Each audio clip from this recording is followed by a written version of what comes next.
250 শয্যা বিশিষ্ট জেনারেল হাসপাতালের স্বাস্থ্যসেবার মান উন্নয়নে 2020 সালে দেশের 9টি জেলায় তৈরি করা হয় মাল্টিপারপাস ভবন।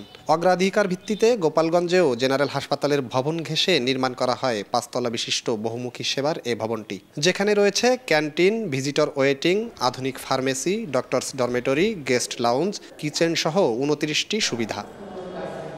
নির্মাণ শেষে 2022 সালের অক্টোবরে হাসপাতাল কর্তৃপক্ষের কাছে হস্তান্তর করা হয় ভবনটি। তবে 2 বছর পেরিয়ে গেলেও কার্যক্রম শুরু হয়নি ভবনটির। শুধু নিচতলার ক্যান্টিন ও ভিজিটর ওয়েটিং রুম ব্যবহার হচ্ছে স্টোর হিসেবে, ফাঁকা পড়ে আছে বাকি কক্ষগুলো।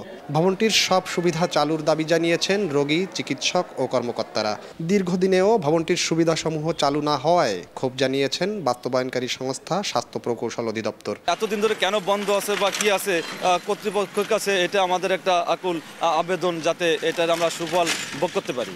এই বিল্ডিংটা চালু হলে আমার মনে হয় যে হসপিটালের রোগী, ডক্টর এবং স্টাফ সবার জন্যই অত্যন্ত উপকারী একটা বিষয় হবে। যে সমস্ত উদ্দেশ্য নিয়ে এই ভবনটা তৈরি করা হয়েছিল, আজ পর্যন্ত এটা আমার এখানে এই জনগণ, এই এলাকার জনগণ এর সুবিধা পাচ্ছে না। হাসপাতালের তত্ত্বাবধায়ক জানান, ভবনটির প্রয়োজনীয়তা সম্পর্কে নিজেই বোধগম্য নন। কোন কোন কাজে এটি ব্যবহার করা যায় তা ভেবে দেখবেন। মাল্টিপারপাস রুমের বিল্ডিংয়ের যে কারণে ওটা করা হয়েছে, এটাই আমার কাছে পরিষ্কার ছিল না বা নেই। 5 তলা বিশিষ্ট মাল্টিপারপাস ভবনটি নির্মাণে ব্যয় হয় প্রায় 9 কোটি টাকা। জয়ন্ত শিরালী, সময় সংবাদ, গোপালগঞ্জ।